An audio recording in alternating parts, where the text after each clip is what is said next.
BRS MLA Sabitha Indra Reddy మాట్లాడుతున్నారు. ఇప్పుడు live చూద్దాం. మాట్లాడతామని చెప్పి ఎంత అడిగినా కూడా సరే సబితా ఇంద్రారెడ్డి గారికి అయితే మైక్ ఇయ్యన్ అని తీర్మానం చేశారు స్పీకర్ గారు. మరి కోవాలక్ష్మి గారు అడిగారు కదా, కోవాలక్ష్మి గారు అడిగినప్పుడు ఇవ్వాలి కదా, మాట్లాడతారు. ఏం మాట్లాడతారు? ఆవిడ వర్గీకరణ మీద మాట్లాడుతున్నారు. మరి అందులో ఆదివాసీ ఆడబిడ్డ ఖచ్చితంగా ఇవ్వాలి కదా, దాన్ని కూడా ఇవ్వలేదు.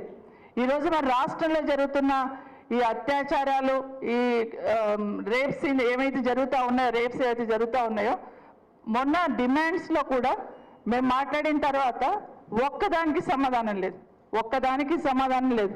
పోనీ ముఖ్యమంత్రి గారైనా స్పందిస్తారేమో. ఇన్ని సంఘటనలు జరిగినాయి కదా, గతంలో మేము కూడా ప్రభుత్వాలను చూస్తున్నాం. అసెంబ్లీలో ఏదైనా వచ్చిందంటే, ఏదైనా ఒక సంఘటన బయట జరుగుతుందంటే ఆ రోజున ముఖ్యమంత్రులు మమ్మల్ని ఇమీడియట్గా పిలిచి, మా ఆఫీసర్లను పిలిచి రివ్యూ చేసేవాళ్ళు. ఏం జరుగుతుంది ఇక్కడ, అసెంబ్లీ జరుగుతుంటే మీరు ఏం చేస్తున్నారు, ఎందుకు ఇంత నిర్లక్ష్యం వహించినారని అధికారులను ప్రశ్నించేవాళ్ళు. కానీ ఈరోజు ఆ స్పందనే లేదు. అసలు ఈ ప్రభుత్వము మొద్దు నిద్రపోతుంది అనాలా, లేకపోతే చీమైన కుట్టినట్లేదు అనాలనేది అర్థం కావట్లేదు.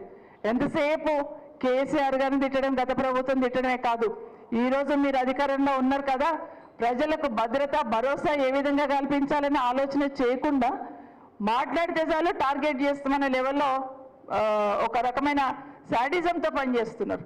ఇక శాడిస్ట్ అనాల్సి వస్తుంది, అది మర్చిపోండి. ఎందుకంటే మాట్లాడితే చాలు మిమ్మల్ని ఏదో ఒక రకంగా మేము డిమారలైజ్ చేస్తామనే ప్రయత్నం ఈరోజు రాష్ట్రంలో జరుగుతుంది. ప్రజలు చూస్తూ ఉన్నారు.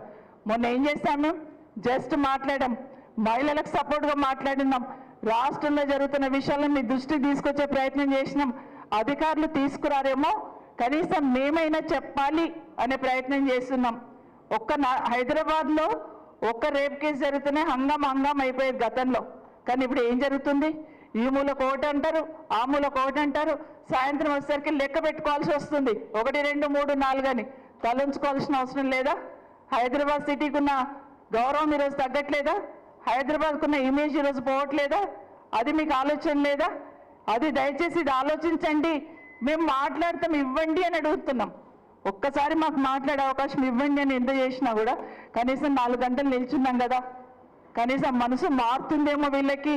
అయ్యో అక్కలు ఇంత నిల్చున్నారు, ఆడబిడ్డలు నిల్చున్నారు, మా ఇంట్లో ఆడబిడ్డలైనా గంతే కదా, ఒక్కసారి మాట్లాడతారేమో అని ఆలోచన కూడా నా స్పీకర్ గారు మా సైడ్ చూడరు, నా ముఖ్యమంత్రి గారు అలా చూస్తూ ఉంటారు, ఎంజాయ్ చేసుకుంటూ. మరి ఏంటో మరి అర్థం కాలేదు. అందరు కూడా అక్కడ ఉన్న వాళ్ళందరూ నిజంగా నేను 119 మందిలో 9 మందిని లేడీస్ కదా, 6 మంది కూర్చున్నారు కదా, 3 నిల్చున్నాం కదా.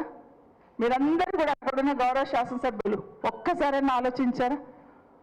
ఈరోజు మా శాసన సభకు సంబంధించిన మా మంత్రి గారు చాలా విషయాలలో హౌస్ బాగా నడవాలంటే అందరినీ రిక్వెస్ట్ చేస్తుంటారు, కూర్చోండి కోఆపరేట్ చేయండి, కూర్చోండి కోఆపరేట్ చేయండి అని. ఈరోజు ఒక్కసారి మీరు లేవలేదండి. శ్రీధర్ బాబు గారు ఆడబిడ్డలు నిల్చున్నారు కదా, కూర్చోండి మీరు అని ఒక్కసారి కూడా మమ్మల్ని అడగలేదు.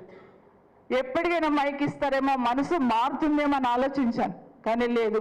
కానీ ఏమైపోయింది, అక్కడికి వచ్చిన తర్వాత కూడా నిజంగానే ఈరోజు ఎస్సీ వర్గీకరణ గురించి మాట్లాడారు.